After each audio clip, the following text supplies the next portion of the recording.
Yo, welcome back to the GM Podcast. I'm Audrey Miller. I'm Gavin Bullock. And today we're going to be drafting the top or the last 10 NBA champions. This is kind of gonna be like a draft, but it's also gonna be like a discussion back and forth. But yeah, obviously when we do these drafts, we always start off with the rock, paper, scissors. So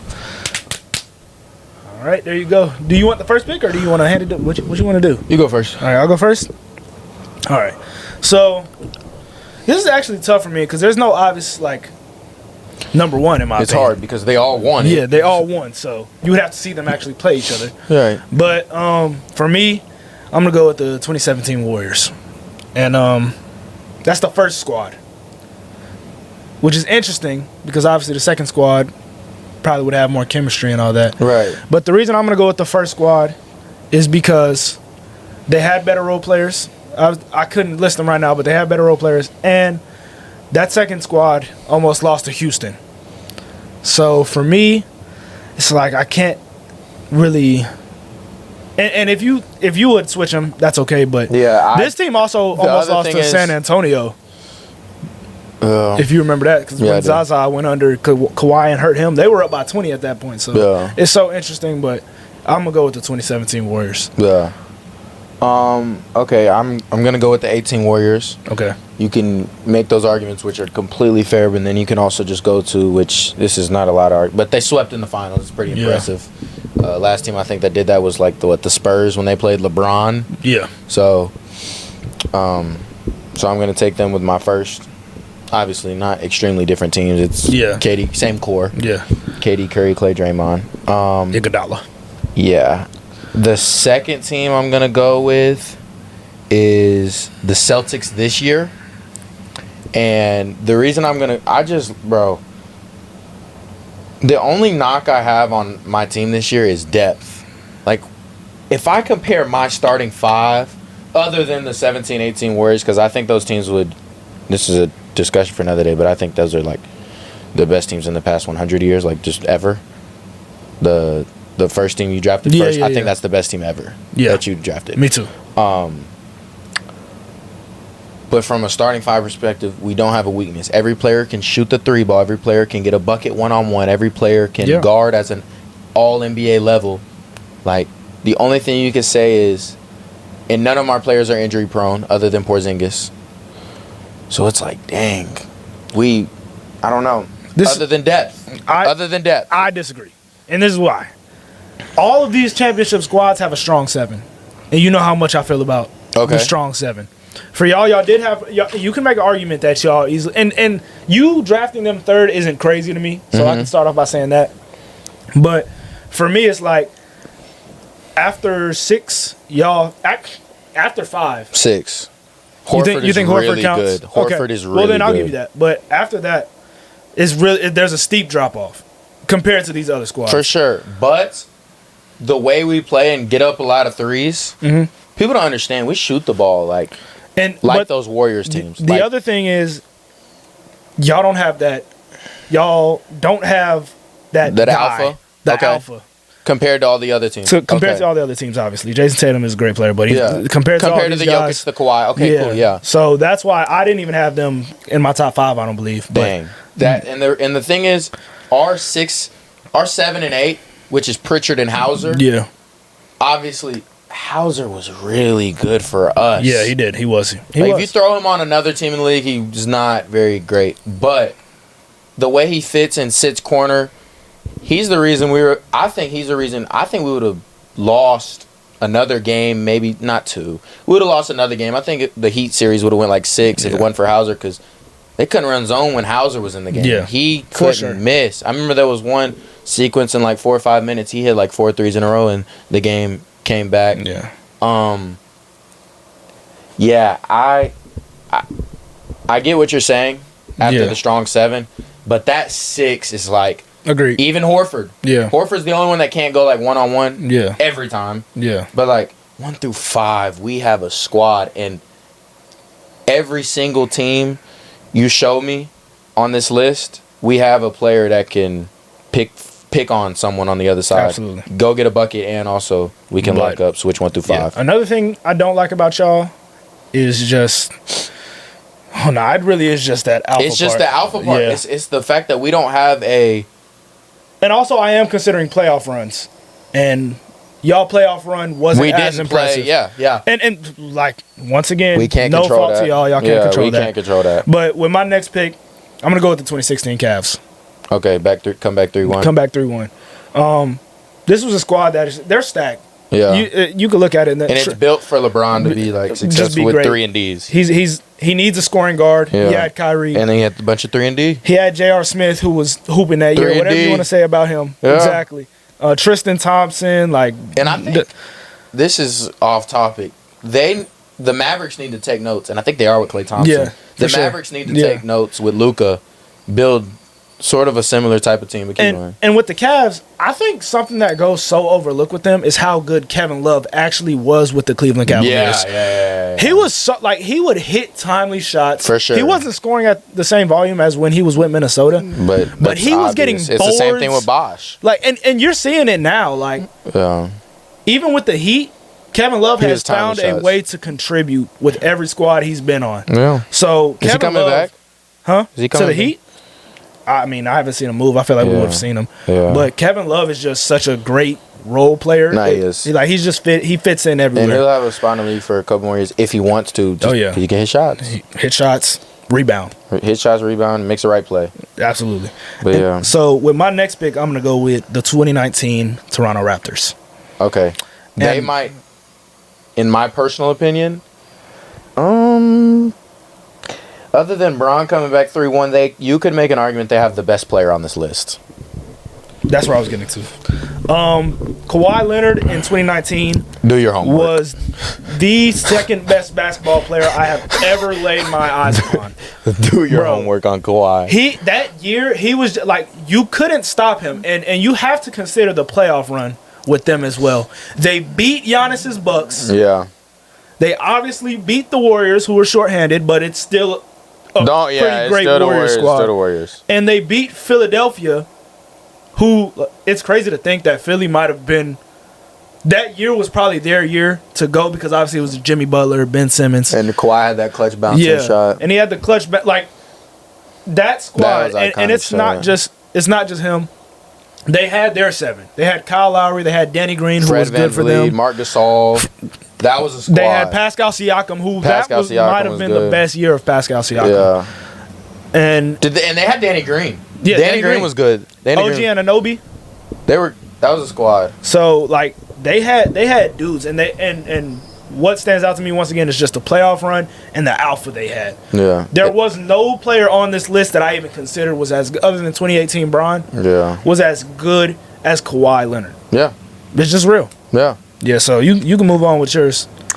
Okay. So you went 16 Cavs. Okay. So I'm gonna go 15 Warriors. Hot take. They were last on my list. Yeah. They were last. And because of Stephen Curry that year. Okay. See, I like that. I like that you say that. Because my next pick was going to be the Raptors. Yeah. But Steph Curry that year was...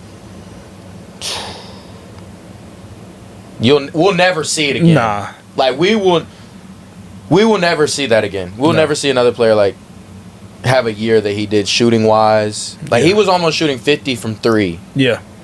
That's ridiculous. He was going, obviously unanimous MVP. That's ridiculous. What I'll say about that is Iguodala was Finals MVP.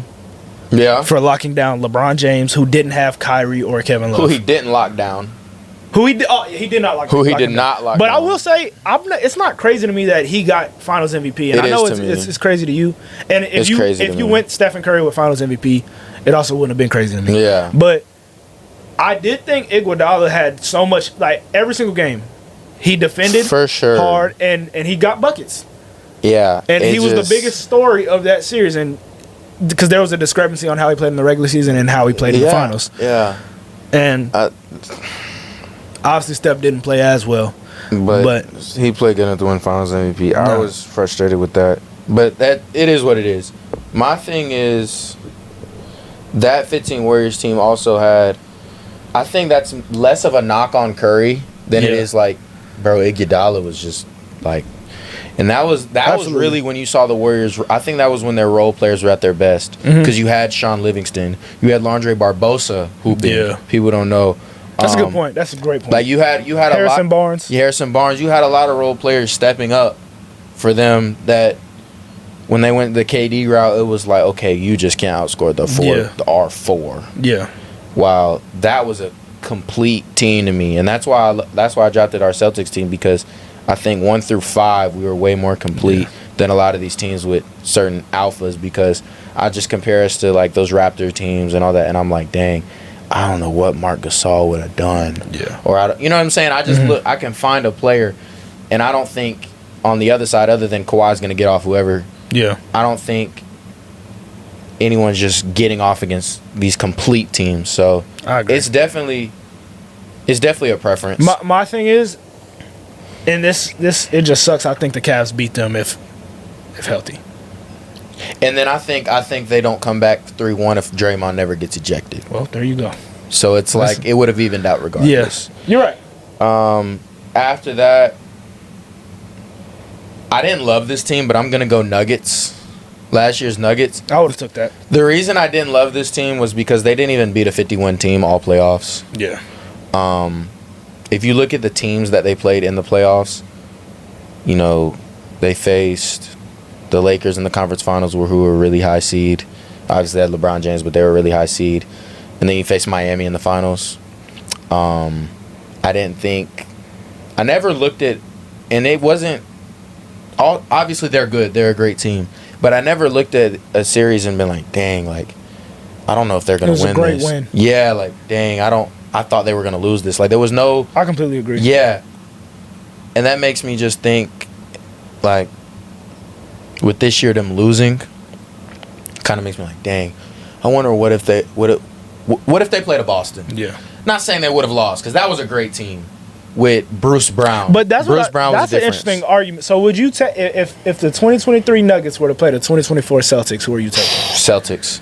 And the reason is, and I'm not gonna lie, and I've talked to you before the playoffs, I definitely would have said Nuggets, and we've talked about this. But that Minnesota series, what Jamal Murray struggled with those guards getting out there, it just made me think like, dang, Drew Holiday really might give Jamal Murray problems. But I don't think that. Well, wait. Drew Holiday would have given anybody problems. So exactly. let me start there. But I think the Nuggets this year were just so two-dimensional, literally two players, that they couldn't do anything. KCP was obviously injured. Yeah. MPJ wasn't hitting shots. For sure. Aaron Gordon was pretty good this postseason. MPJ was pretty good too, though. MPJ was pretty good. Well, it was really Murray in that series. But my thing is, just like y'all had a strong six, they had a strong six with Jokic. A better. They had the alpha, best player, for sure. Which is why I would. It's Nuggets in 7, and Game 7 went down to 1. It's that close for me. Okay, yeah. But it's just because they have Jokic, and obviously Bruce Brown was a problem last year. Like he hit shots, he got to the rim. Like he was so good of a player. Like I don't know how he's not still succeeding. Honestly, yeah. Because you gotta look. He would have a couple of one-on-one buckets. But a lot of it was like, dang, if you can cut, you saw that with Aaron Gordon this year. If you can cut, if you're a good cutter, off the ball player, Jokic is going to make you look amazing. That's a great point. So then I look at, it's your pick now, right? Yeah, it's my pick. And you have 1 or 2 picks? I have 2 picks. And then I get 1 and then we're done? Yeah. Okay. All right, so I'm going to go with the 2020 Lakers. They were last on my list. And I had a feeling they were. Yeah. And this is why. Their playoff run is not impressive. I'll be the first to admit that. Yeah. I actually do consider Miami beating Miami. I don't. You don't? No. I thought Miami that year was like Jimmy Butler with no cut. Bam Adebayo was Hero was on there. crazy. Hero. Bubble research Hero. on Bubble Hero. Bubble Hero was good. The Bubble made some superstars out of yeah. They had my boy T.J. Warren dropping 40. The 2020 Lakers were. Offensively, they are the worst team on this list. I'm not gonna sugarcoat it. But on that other end, they did not have a single guy who couldn't lock up. They had Dwight Howard coming off the bench, first off. McGee. They had JaVale McGee coming off the bench. They had Alex Caruso. That was the best version of AD, other than, like, that was probably the best version Alex of AD. Caruso, KCP, LeBron, obviously AD. Rajon Rondo was an absolute problem, especially in those finals. Rajon Rondo, when he gets in the playoffs, it's elevated. He elevates every team he's ever been on. Wow. And obviously the dynamic between LeBron and AD is just, you can't overlook a duo like that. A duo that you can easily argue, especially that year, maybe even top 3. Both of them. Like, it's just, because AD his entire career has been a guy where it's like, he's just, if he's not injured, he's probably in that top 5, that upper echelon of players. Yeah. And it's LeBron James. Yeah. So that's why I would take them that high. And once like I said, like, obviously their playoff run wasn't that impressive. Yeah. But it was kind of a season to where it didn't feel like there was really a dominant team. Yeah. And yeah, that's just what it is for me. And then with my second pick, I'm going to go with the 2021 Milwaukee Bucks. Yeah. Okay. It's crazy that they have Phil. Because looking at it, it doesn't seem like a team that should be falling. It shouldn't. This far. But they're just... In the new NBA, I just look at these teams and I'm like, bro, you have to be able to shoot the 3-ball well. And not that they didn't shoot the 3-ball well, but they were very Giannis, Brook Lopez, Bobby Portis. Like, they were... And then, but that's impressive that they did that, though. It's very impressive. It's very impressive. Yeah. They were dominant in the paint. But I see a team like that having problems with bubble Lakers. Like, I see a team... No, for sure. And that's why they're 9th on this list. Exactly. But for me, it's like, I think... Bubble Lakers might give them a problem because you got Dwight, you got McGee, and I'm not even gonna highlight why I picked them. I'm gonna highlight why they're so low on my list. Yeah. Because obviously they're a great team. Yeah, they won the championship.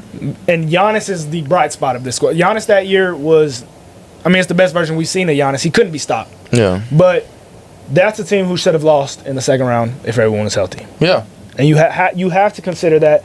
Yeah. And that was a Brooklyn squad who, they were gonna. Bro, they were gonna win it all. Like, I hate the whole. Yes, KD, Harden have their flaws, but they were going to win the championship that year if healthy. It's not. They weren't even gonna have to be in a clutch situation. Yeah. Like, it was just gonna be a 4-1 finals or something like that. It wasn't even gonna be. It was no ands or buts about it. We can say that didn't work out because of injuries. Personality. No, it was just injuries. It was just the only reason the Brooklyn Nets. If Kyrie and Harden don't get hurt, I don't know if they lose a game the rest of. They might lose a game. Like, Kyrie wasn't there. I don't believe for the entire series. Harden had the hamstring injury. And KD almost beat him by himself. It was a toenail away, bro. So it's kind of like that. Another thing, I'm gonna go ahead and pick my last pick. Yeah. There's only one left. The 2022 Warriors. Yeah. The reason why I had them this low as well, they would have been one of the last ones on my list, other than Bubble Lakers. Obviously, I have Steph Curry, who's really good, but the thing, and my Celtics have this trait, which is why they're not as high. They were 3 on my list, but the reason why there's a complete discrepancy is obviously you have Kevin Durant on the Warriors, but this year Celtics, that year Warriors, 2022 Warriors, and the Bucks, they faced a bunch of guys that had never been to the finals.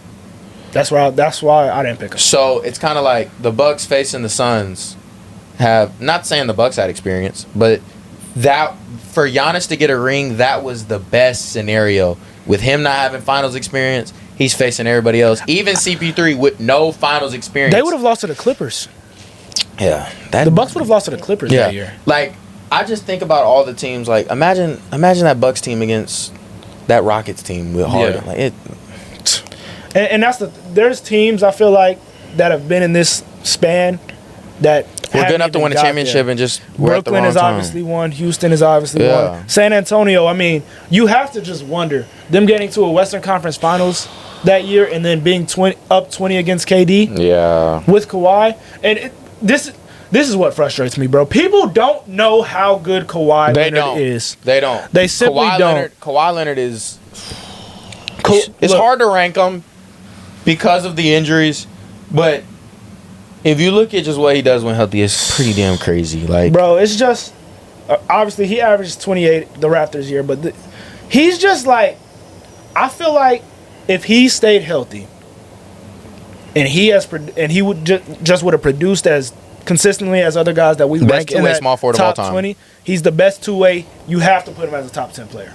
Yeah. You have to, like, it sounds crazy to say, It's not. but bro, he's that good as a basketball player. Like, there's no weakness. He can hit the 3 ball. The mid range is Elite. like, it's top 5 of all time mid range. Best defender. Defensively, like, But if we're going prime, there might not be a better defender ever. Ever. Point I blank. done seen him give Giannis problems. Bro, in that playoff run. And we talk about Giannis like he's Shaq with handles. Yeah. And I think he's that. So he could get on. And the thing about Kawhi, which I respect, even though he's taking games off, if he is playing a squad where there is an obvious best player, he's picking that guy up. Yeah, he guards the best player. He's picked up Giannis. He picked up LeBron. He picked up Luka. Even though picked up KD. Luka isn't a guy you can really stop ever. But like, he'll pick up anybody. he'll pick up anybody. Yeah. So that's why I respect him. But with the 2022 Warriors, I kind of just look at it as like it's Steph. Yeah. And they didn't have an impressive playoff run. Yeah. It was the biggest thing for me is, like I said, my Celtics team, you could just tell by watching them that they just hadn't been there. And then you have to, like, Jason Tatum was hurt. Yeah. I'm not going to say, like, that's why the Celtics lost, because I just don't we wouldn't have won anyways because we hadn't been there. But Jason Tatum's hurt. It's their first time. And the series still went to 6. Yeah. It's like, and Robert Williams was not healthy. No. So I even wonder, like, dang, what if Rob Williams and Tatum were healthy? Yeah. I really wonder. It definitely, I think, would have went 7 because it already went 6. Yeah, no, I it agree. already went 6. I think Jordan Poole was elite that year. I think Draymond, obviously, Draymond lost his whole offensive bag after KD got there. I'm not gonna lie. Yeah. But I don't even remember Because he went into that dribble handoff. Not that he always had that, but he really was like, okay, I'm dribble handoff. I'm the creator. Also, do your research on Game 7, 2016. Draymond Green. That's why I say that series would have been over so quick if Draymond didn't get ejected, and he should not have been ejected. Nah, I agree. That kind of say there's a lot. I mean, you have situations like that, and then you have situations where Jamal Murray, this year doesn't even get like. It doesn't make sense. And I didn't think his resume was that deep to where they should have suspended him at that moment. I think you just have it's the finals. I don't pull a Tom Brady, suspend him for the first 15 games of next year. Yeah. Absolutely. And like you said, do something like that. Yeah. I don't know. Like you said, it's crazy talking about legacies. Like LeBron's legacy is like it all falls into place somehow. Yeah. But he literally could have that ring could have been taken away from him if Draymond had just played. But obviously the first year. If Ray Allen misses that 3 ridiculous shot, Tim Duncan is 6-0 in the finals. Tim Duncan is Michael Jordan of power forwards. Bro. He's 6-0. Tim Duncan, you're gonna have to put as a top 3 player. 6-0. I mean, we talk about Jordan 6-0. You can't take it away because they love to throw that Jordan 6-0. I love to throw it. Yeah. So I have to go. Dang. And I don't. The only thing that would put not the only thing, but obviously Jordan's is more impressive to me because it was like 3-3, and then it's like, dang, what if he didn't sit out those 2 years? But it's 2 3-peats. But Tim Duncan's that it's spread out also is impressive because he did it in like many different eras. Like he was dominant for so long. Yeah. Another thing, and I just want to talk about this at the end of this video. The number one thing I will always rank a player off of is peak. I honestly don't care. It's like 80%. Because for me, it's like I will never care on it. And I always use this person as an example, not even a basketball player. Frank Gore. Frank Gore has so many, like, I'll never give you Hall of Fame accolades. Like stats. And it's impressive. But absolutely. And that's why LeBron isn't my GOAT. Because LeBron, I think LeBron has the best career of all time. I don't think he does. He has the best career of all time.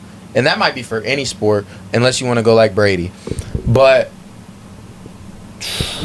can you honestly say that we about to get in a LeBron Jordan debate? That's crazy. Yeah, we're gonna give y'all a whole nother episode of that with a guest. Yeah. Can you honestly say that Jordan at his peak was not better than any version of LeBron James? You can't. I don't think so. He was better on the defensive end, and you could say, he was just a better teammate.